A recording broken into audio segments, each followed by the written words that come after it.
ועכשיו אנחנו רוצים לדבר על אותן זכויות מגיעות לנו ולמשפחות לילדים עם צרכים מיוחדים בעיקר. ויוליה בן משה עם אותו ארגון ואותה עמותה שפועלת כדי להשיב את הזכויות לאנשים עם משפחות לילדים עם צרכים מיוחדים. שלום יוליה. ערב טוב. אז איך הגעת לזה? הגעתי לזה מסיפור אישי. הילד השלישי שלנו נולד עם מחלה מאוד מאוד קשה. לפני זה הייתי... מה זה מחלה קשה? הוא נולד עם מחלה גנטית מאוד נדירה, שתוחלת החיים שלה, כשישבנו עם הרופאים, הייתה 1.5 שנה, 3, הסטטיסטיקה מדברת על נדירים שחוצים את העשור הראשון. אז זה קרה לפני 8.5 שנים. אז ב2-3 הראשונות עסקנו בלהציל את החיים שלו. היום הוא בן 8.5 כבר, קוראים לו לוי, והוא ילד קסום. ואז בערך 3-4 שנים אחרי, היות והמלחמה שלנו הייתה ידועה בציבור דרך הפייסבוק, דרך התקשורת, הגיוס תרומות, על שום דבר שהגיע לו, לא קיבלנו כי היה מגיע אלא כי היה צריך להיאבק, אז לאט לאט... מלחמה מהבוקר עד הלילה. כן, להוכיח שאת לא אשמה. קודם כל צריך להוכיח שאת לא אשמה. אחר כך תמשיכי. כאילו, הרגשה נוראית. לא, יש עוד דברים. מעבר להוכיח שאתה לא אשם, אתה גם צריך להיאבק על זכות הקיום של הילד הזה, כי הסטטיסטיקה דיברה על 1.5 שנה, ואנחנו החלטנו לעשות הכל, אולי לא נצליח, או לפחות לדעת שניסינו ועשינו הכל כדי לנצח את הסטטיסטיקה הזאת. לא רצינו איזה מוסד או הוסטל או להשאיר אותו בבית החולים ולתת לטבע לעשות את שלו. כל מיני עצות שקיבלנו ורעיונות שכאלה. האמנו שאם ילד נולד הוא לא נולד סתם, והיינו צריכים להיאבק על החיים שלו, ולא קיבלנו הרבה עזרה מהמדינה. מהציבור דווקא כן. הכלי הזה שנקרא פייסבוק ותקשורת עזרו לנו מאוד. ואז לאט לאט התחלתי לקבל פניות מהורים. חברה אחרת, שרון איילון, אימא לילדה עם שיתוק מוחין יחסית קל, הקימה עמותה ככה פחות או יותר באותה תקופה, ובאיזושהי רגע היא אמרה לי, תקשיבי, זה תפור עלייך, אני כבר התעייפתי,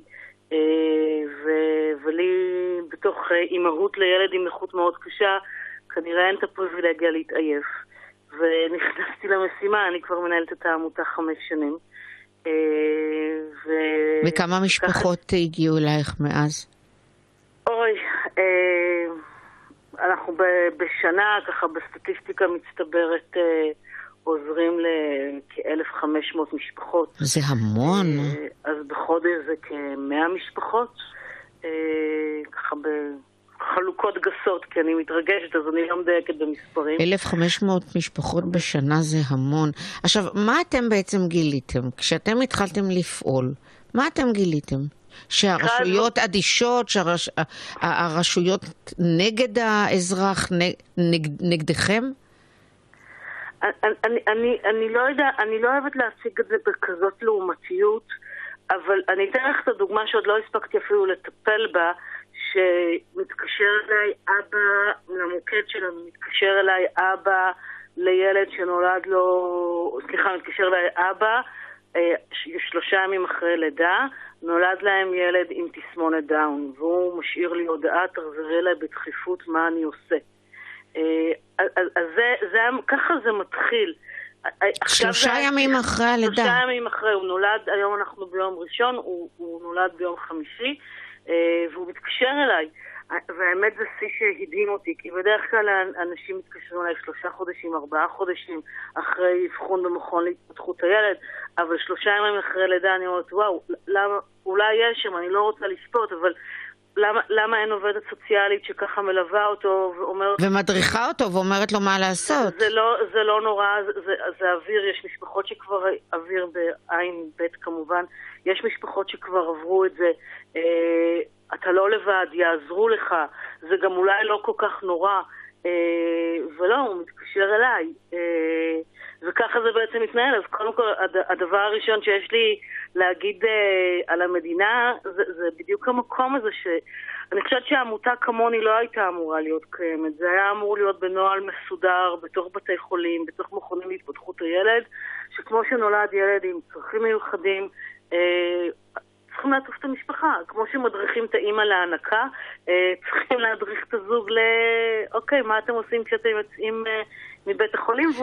ומה שאתם עושים זה להדריך את האנשים ותו לא? אנחנו קודם כל יוצרים רגיעה. כאילו באמת, זה נורא חשוב ברגע הזה. לקחת אוויר, לדעת שאתה לא לבד. בשלב ראשון הדרכה. אז אחד הדברים שגילינו באמת, 80% מההורים, להדריך אותם כמו שצריך, לתת להם את התפסים הנכונים, לכוון אותם, לעשות להם סדר, והם כבר ידעו להשיג את הזכויות שלהם לבד. 20% יהיה להם יותר קשה, או כי המצב של הילד שלהם הוא מורכב, או כי הם לא דוברי השפה, או כי הם גרים בפריפריה, ואז לא תמיד שם יש מספיק מסגרות חינוך וטיפול ושיקום, ושם זה ילך יותר קשה. הדבר הראשון, קודם כל אנחנו מדריכים אותם. ומאיפה לכם המידע? מאיפה הבקיאות? כלומר, יש לך את הבקיאות האישית שלך ואחרים? למזלי, יש לי גם את כנראה הילד שלי יצא במי לבחור. אני באתי לתחום הזה כבר מוכנה, כבר עם תואר שני במנהל ומדיניות ציבורית.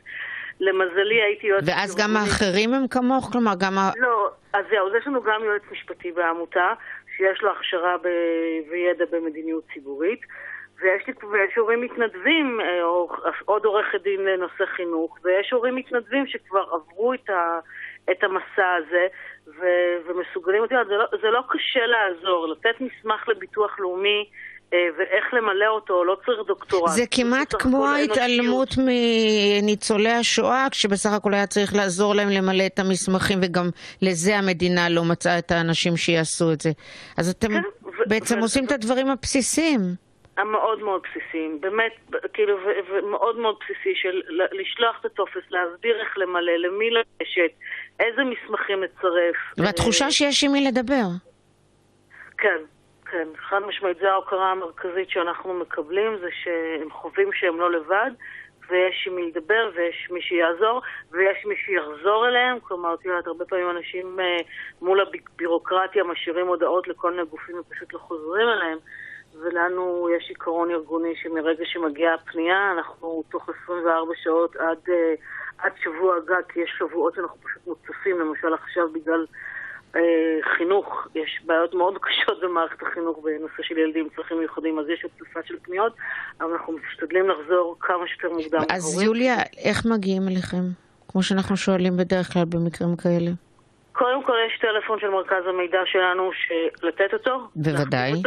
073 229 1384. נחזור עליו? תחזרי על המספר. 073 כן. 229 1384. 24 שעות? משאירים הודעות? אפשר להשאיר הודעה, אפשר גם להיכנס דרך אתר האינטרנט, פשוט לאתר באינטרנט כל הזכויות, ואז יש גם פשוט למלא את הפרטים, ואפשר לשלוח גם במייל את הפרטים, וגם דרך דף הפייסבוק אפשר להשאיר הודעה בפייסבוק, וגם שם אנחנו חוזרים. אני בגלל הילד שלי, אני בשעות ערות מטורפות, אז לפעמים אנשים חוזרת אנשים... את עונה ב3 לפנות בוקר. כן, זה מוכר, זה מוכר, יוליה. במקום לעסוק בכאב הפרטי שלי, אין ספק. עוזרת לעזור לאחרים.